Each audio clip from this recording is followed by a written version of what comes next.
ลงไปเลยเอาลงไปจะทำอะไรจะฉี่จะขี้สักอย่างจะทำอะไร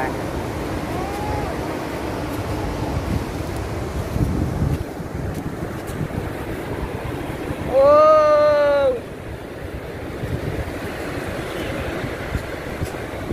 โอ้เห็นแต่ตุ๊ด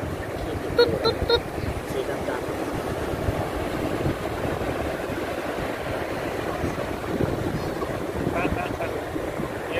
ไม่ดูอะไรไม่รู้นะนวดจะขี้ก็ได้ปะ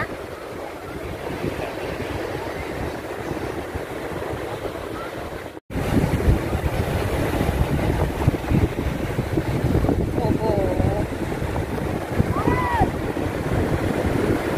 เล่นอะไรเนาะนี่โอ้มีอา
เดินไปเลยเดินไปทะเลนู่น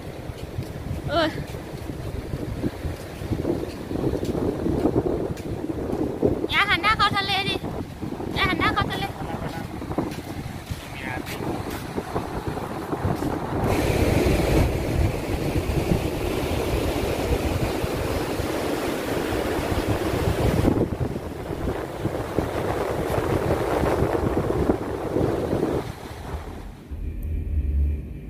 หลังจากที่น้องมีอาไปวิ่งออกกำลังกายดีด้าหลั่นล้าที่ชายหาดมานะคะ